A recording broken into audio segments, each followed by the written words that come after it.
Hello, everyone, and welcome to another episode of Founders Grid, sponsored by Caper.io. Today we have Diego from B37. Diego, welcome to the show. Hey, Mustafa. Thank you. Thanks for having me. So give me a brief background about yourself, what you've been doing before B37. Sure. My background is I'm from Mexico originally.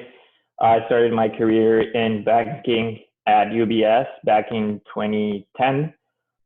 Then I spent a 7-year stint in management consulting at BCG, Boston Consulting Group. I did my MBA a while ago, 5 years ago, at Kellogg in Northwestern. And finally, at the beginning of last year, I was able to jump into the exciting world of the startups and the VC ecosystem, which was a long desire of mine. So right now, I'm an associate partner at B37 Ventures. And been living in the Bay Area for the past year and really liking it. Interesting. So B37, can you elaborate a bit more on this so then we can take the conversation from there? Sure. So B37 is a San Francisco-based VC fund. We have a nuanced approach to venture capital. So 2/3 of our capital under management comes from 5 multinational corporations headquartered outside the US, mainly Mexico and Spain.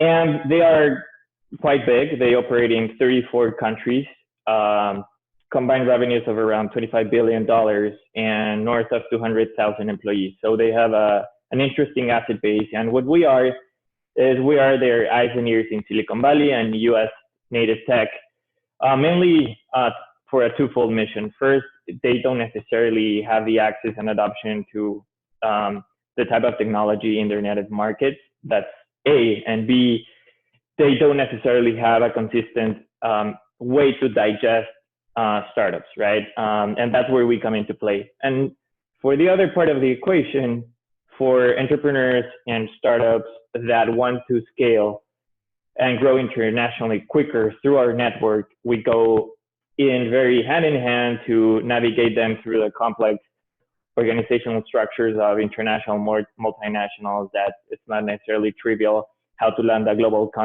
contract that could represent tens of millions of dollars. So that's where we probably devote 80% of our time working with entrepreneurs. So we actively seek to co-invest with the top 50 tier 1 VCs and have really strong relationships that we've nurturing the past couple of years. Interesting.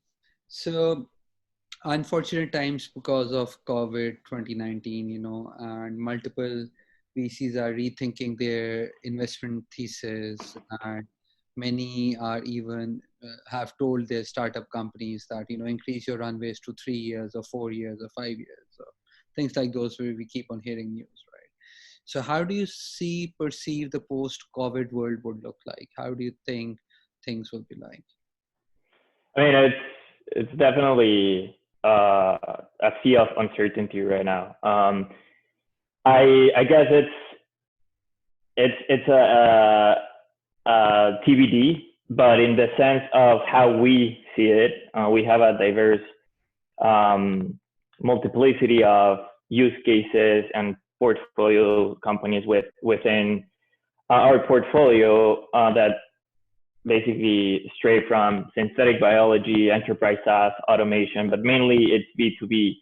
And our portfolio in that sense is geared towards, thinking in that 2020 is going to be probably not a year in which the type of stellar growth that we're projecting in terms of top line growth will materialize. And that's why your comment around trying to lengthen the runway is totally on point. However, I think the world would look like in probably 12-month time, startups will be the startups that do come out in a winning position. I think they have a nimbler operation, probably a more efficient one, and they will be better prepared to tackle a quote unquote return to normal. So in that sense, we're pretty excited because you've heard VC saying, well, this is the times where they might double down in winners and not necessarily take huge risks and new checks or technologies that convey a larger degree of uncertainty and unproven markets, unproved product market fit, and so on. So this has to do a lot of portfolio construction and how you perceive the world right now and moving into the future. The way we see it right now is we're excited to write new checks and probably have a still room to do that. I would say 20 to 30% of our AUM right now.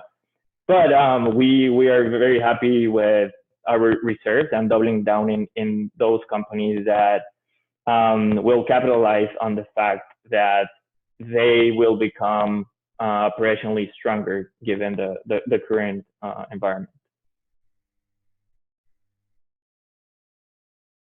So, remote work, it has been on the rise for the past 2 years, and certainly COVID has acted as a catalyst for it. So, how are your portfolio companies managing it? And what do you see that going forward? Will it stick around, or will the world go back to normal? Yeah, I would say it depends on the vertical and the strongest use case for the technology, right? I was mentioning that the portfolio is broken down into enterprise SaaS, automation, and synthetic biology. So our portfolio companies that mainly deploy enterprise SaaS, well, those actually have been doing quite well. Probably their land and expand model into how they grow new logos and trying to actively seek new customers this year. That's probably changed a little bit, but the way they will now penetrate the existing customers, I think that's going to be mainly remote. And they've been doing that very successfully. And I think people will realize that things haven't broken and you can actually have a very successful sales force that operates more than half remotely, and probably for landing new enterprise accounts, maybe when things go back to normal, live meetings will become more probably more similar to what we used to see before, but a lot of the interaction is going to shift to virtual, in my opinion. So that's one thing. The other part is the ones that do require physical deployments, for example, automation and robots. That's harder to navigate, right? Because yes, the technology up to a certain extent, you can do the due diligence remotely, and yes, you can do certain degree of the way you would like to interact with a startup up to a certain degree, but then you have to see the things in action, the robots in action, how they, in our case, how they interact with our existing LP base, our large manufacturing plants worldwide, and that's where it gets a little bit trickier. But again, I think people are expecting not the same degree of physical interaction needed. I would say more of a as needed basis. And I think that will make the deploying teams actually more effective and more targeted.